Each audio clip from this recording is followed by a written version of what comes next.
Welcome to the history of the MidPointe Library system. On May 7th, 1891, the first public library in Middletown opens in the Broadway Methodist Episcopal Church. William T. Todhunter began a campaign for a publicly supported library for Middletown in 1902. In May of that year, despite backing from Andrew Carnegie, library advocates failed to secure land and funding for the library. 7 years later, on November 9th, 1909, George Verity, president of Armco, makes a call to action for a public library at the Middletown Businessmen's Club banquet. The club raised $6,500 for a plot of land on the corner of 4th Street and Curtis Avenue, present-day 1321 First Avenue. The city of Middletown agreed to annually fund the library. In today's world, that is more than $230,000. On February 18, 1910, the city of Middletown established a library board of trustees. William T. Todhunter was elected president. September 9, 1911, construction of the library begins. Andrew Carnegie and his foundation provided $25,000 for the project. The library opens its doors on January 2, 1913. The collection consists of 3,335 books. William T. Todhunter was the first person to get a library card and the first person to check out a book. The old library was very stereotypical, small, it was gorgeous, unique in its way, but that very stereotypical traditional type of library building. And you would go downstairs for the children's department. It was really unique. What stood out was I remember walking in and looking up, and all the books, there were all these books up on this second floor, and the metal flooring and the metal staircase to it. It was just really different. The 1913 flood hits Middletown on March 23rd. It floods the basement of the library and destroys many valuable documents. The library did not reopen until April 10th. Emma Hale is hired on September 1st, 1919, and serves as the head librarian for nearly 40 years. In 1924, an area of the library is refurbished and becomes a children's area. May Hudson is appointed as the first children's librarian. In 1926, the library expands into Middletown schools. More than a third of Middletown's population has a library card by 1930. In 1932, the Great Depression hits Middletown. The library closes on Wednesday and Friday nights to cut costs. Cuts are also made to the book budget and salaries. In 1934, the library board authorized the construction of an addition. The library provides $15,000 for construction, and the city of Middletown appropriates an additional $4,900. Construction was complete in May 1936. In January 1937, the State Library of Ohio chooses the Middletown Public Library over Lane Public Library to serve as the Butler County Library and provide library services to the rural parts of the county. This causes a friction between the two libraries. The library bought its first bookmobile in 1937 with state funding. It was 12 feet long and held 2,300 books. The bookmobile hit the road on July 5th, 1938. On August 4th, 1938, Middletown and Lane end their feud. Lane agrees to service the western portion of the county, and Middletown agrees to service the eastern portion of the county. In 1951, a new bookmobile was purchased to replace the 1938 bookmobile. In March of that year, a record player, projector, and a screen were donated to the library. In February 1956, the library will be getting an addition. Emma Hale resigned from the library after the addition is completed on January 6, 1959. The assistant librarian, Jeanette Needlander, is appointed as head librarian. Through donations, the library added its first genealogy collection in 1960. In 1963, the bookmobile is replaced with a new one called Blue Angel, which is the first to be heated. In 1967, the library opens the Union Township branch in the Hopewell School. The branch had to move to the basement due to its growth and popularity. The following year, large print materials are introduced into the collection. In 1969, a major remodeling project is started. On April 27, 1970, the library implements a new policy, limiting the number of items a cardholder can check out at one time. In February 1971, a new bookmobile was purchased and named the Red Dragon. This was the first one to have air conditioning. 3 years later, in October 1974, the Union Township branch moves to Piskey.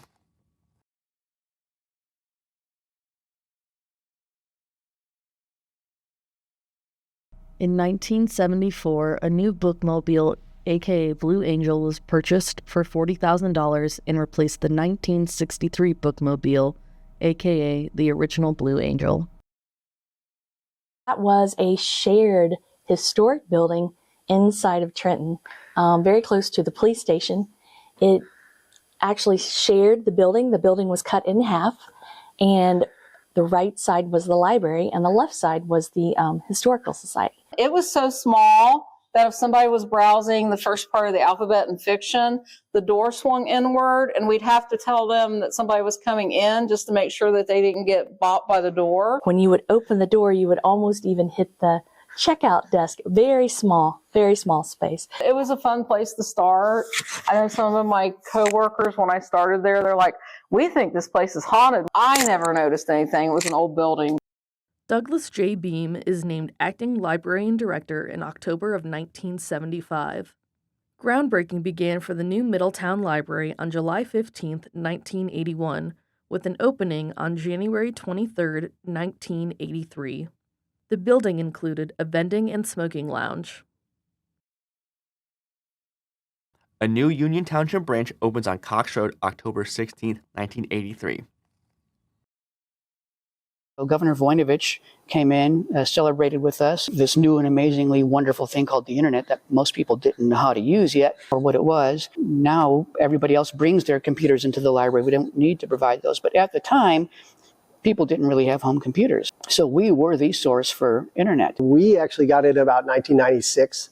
We had a big grand opening thing with the governor came on site. And so that was kind of exciting for us. We had a very small storytime room, and we did not have storage space. We could not use the upstairs because of architectural regulations on the old building. At least we had a public restroom, because we didn't have a public restroom at the original one. It was so small, but yet they used the height, the tall ceilings to their advantage. They had really tall bookshelves.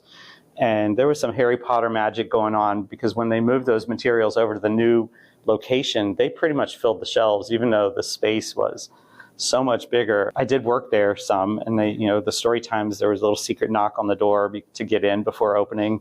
It was a fun place.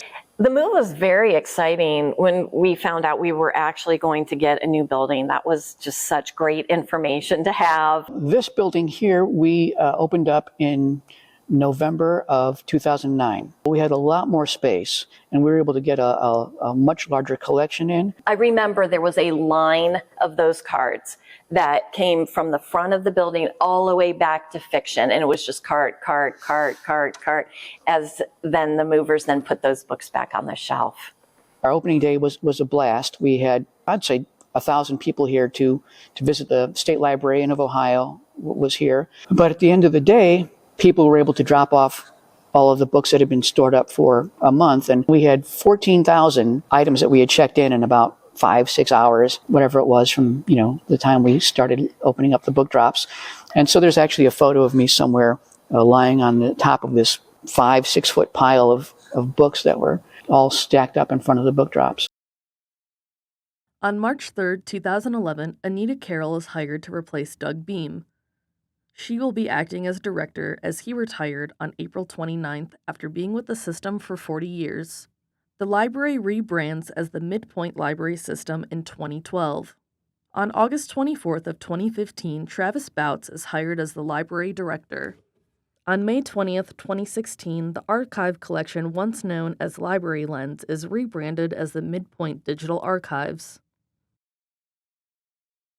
They had a residence that was opening up on Tennessee Avenue, the current building we were in, and it was offered to us as a rent-free space to offer a public library service. That was my first ribbon cutting, and there was a lot of people from what I remember. I remember we were all standing like in the grass right across from it, and we had the ribbon cutting, and then this was probably I would say the fullest this building had been was that day. At one time, honestly, there were so many people. It is small, and we could always use more space, but it's been a great opportunity to deliver library services to the community of Monroe in a very wonderful partnership with Mount Pleasant, Ohio Living. On August 6, 2016, the Trenton branch relocates to 200 Edgewood Drive. We were so excited to have our own space. The spaces for the DVDs, you have your audiovisual material, the spaces for sit-down gatherings, the space for the community room, all of those things that we offer now that we didn't have the space to offer before. It was very exciting. This is like the Goldilocks library for me because it's just right. I think it's just the right size. We have a great collection of materials. Plus we have study rooms. We have this nice community room here. We have plenty of public internet stations, both in the children's and the adult teen area. We have room for people to read and study, to meet. We have everything from a local community pantry here now. We love this branch. When we first moved in, we would walk in, and for us to go from the spaces that we were, it seemed huge, like we couldn't possibly fill the space. I can remember all of us even saying, wow, we'll never fill all of this. But like I said, I call it the Goldilocks library because our public area layout is you can pretty much see the whole library from the desk. It's lots of fun. The bigger space, the more people you meet. We still have that small town feel where you still know the majority of the people, and it's nice to get to know the ones you don't know, right? Maybe at first glance. But we're in a centralized location, so it's fun. MidPointe did not have a bookmobile for many years. In 2017, a new bookmobile is purchased. In 2018, Lowe is in service. Bringing back the bookmobile was kind of special. I had written the grant for that and gotten to go talk to the State Library Board to defend and ask for the money, and I was really proud of the fact that we were awarded that. We were getting to see like blueprints and photos of it as it was like being built. The day before we were supposed to get delivery, they drove down from Canton where it was built, and they were staying out by the town mall. I didn't know which hotel, but I was so curious to see it that I ended up driving around the town mall until like a bookmobile of that size would stand out in the parking lot, right? When it was dropped off, it was like early morning, like the sun was still rising kind of like it is now, and we were all outside. And it was so cold, but we were still outside standing there waiting for it to pull up. We were so like just ecstatic to see it, especially because it's been like a year and a half. But then like everybody's coming out of the building, like wanting to like walk around through it. I've always appreciated bookmobile in terms of expanding access to library services and resources, also a nostalgia factor. It's a wow factor. There were a lot of people that stumbled upon us and didn't know we were having a ribbon cutting. So there was a couple of different families that came on and got to check out and use the bookmobile that were kind of just pulling in to use the playground and realized we were there. So it was really fun to kind of have that like first experience with people who had never seen the bookmobile, especially their little kids who were like, what is this? Liberty Center opened. When it first opened, Carrie had a contact there and arranged for us to do story times weekly on Friday mornings outside of the children's play area, which turned out to be a regular draw. There were lots of families coming for that on the regular. They were averaging close to 100 attendees every Friday. And I can't speak for the mall, but I'm assuming that the mall saw value in that and approached us about having a permanent storefront in that location. The place that we're in now was designed to be part of the food court. So they approached us, said, we're interested, but we don't have money for rent. And they said, no problem. And so actually, it really did work out in our favor. We were able to deliver services to the Liberty community, even though we knew in the back of our mind that this was kind of a toehold, if you will, in the community, just until we could get a bigger full-service branch built. Looking at that space, you always wonder why it's so open with the Tetris effect of moving all the bookshelves in and out every morning. That was at the mall's request. They wanted the space to match the openness of that Foundry Hall. So I remember talking to the architect, and on the back of a placemat, he's drawing, the lines that turned out to be the gates that we use, and how we adopted like a Goodyear tire approach, that every morning you're pushing the tires out in the parking lot and wheeling them back at the end of the night. Same thing with the bookshelves, that they do kind of nest in behind those gates, but we left the furniture there. We knew that space met basic collection needs, but it was missing some things, like computer access, meeting rooms, programming space, things like that. Liberty Center opening, the crowds that came that day were so it was so heartwarming to see the community turn out for that. And there's one picture in particular that I've kept over the years. It just there's a mom looking at books, and there's a little girl next to her, just eyes and face and smile. It just kind of warms my heart every time. So that started with the carpet that we replaced in 2020. We changed the shelving. So we used to have shelving that was 96 inches high. Now it's much shorter and you can see over it. So it opens up the space a lot. And then we also changed end caps on the shelving. So the end caps used to be like this forest green color, super dark. And now we have the wood grain, which it looks just fantastic. Everybody can't believe when they walk in, they're all like, oh, I haven't been here in a while. You've changed so much. And then of course the desk, we changed from the desk of 2 into 1, and that's a main service point. You walk in and you know exactly where to go. Before we had a desk when you walked in off to the side, and then one in a middle desk in the center of the library, but it was quite a long distance away from the front door. So people weren't really sure which desk they should go to. So now one desk makes it really easy. I walk in, I come here, and I know where my service point is. We've taken down a wall in our youth department to open it up a lot. That collection has grown from what it was enclosed space that we had. Another project that we just did a couple of years ago was putting some power in tables. That's something that this building lacks for sure, is we don't have power a lot of places. The only power that you see is really in the poles around the library and not where people wanted to sit with their laptops or charge their phone. Shakespeare's Cub House is where we used to have story times in Middletown. We've really outgrown the space over time, and we needed a space for kids to have imaginative play, dramatic play. So that we've created that for kids to come in and enjoy the library space, just have fun, learn new things. And we have a truck that has some binoculars, and the kids love climbing on that and playing. When we have to close it because we're cleaning or something, a lot of families are like, no, what happened? I want to play in Shakespeare's Cub House. At the beginning of 2020, Innovation Point opens within the Westchester branch and is the library's first makerspace. A new makerspace was opened at the Middletown branch on November 1st, 2024. In January of 2025, the library enters into partnership with the Dolly Parton Imagination Library of Ohio. It serves as their program partner for the Butler County. We're so excited to see you here today. This has been a long time coming, this project.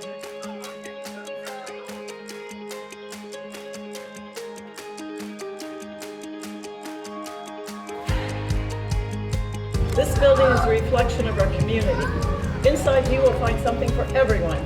Spaces to study, to learn, to play, to enjoy, all close to your home. The team at MidPointe had a vision for this facility for many years, and we've worked tirelessly to make this dream a reality now.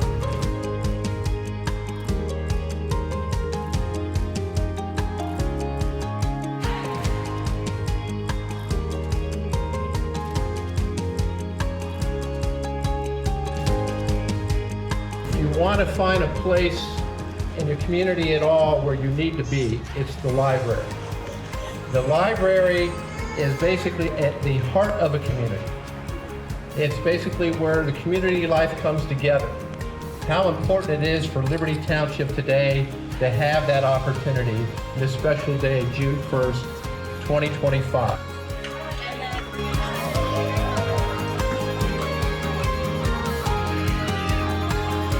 And without further ado, we waited 15 years for this. 3, 2, 1, yeah! Come on in.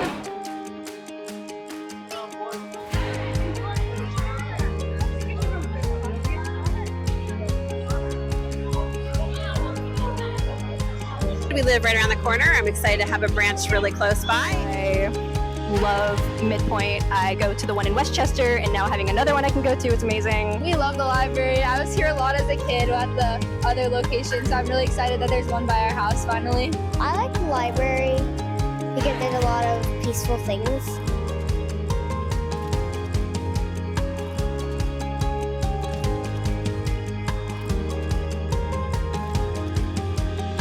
We could not be more pleased and delighted to welcome you today and hope you enjoy the space for many years to come.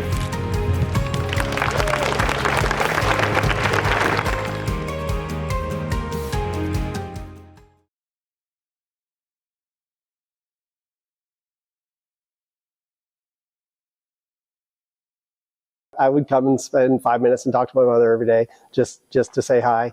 But we were in different departments, so we didn't see each other. And I typically, when I first started working here, I worked evenings.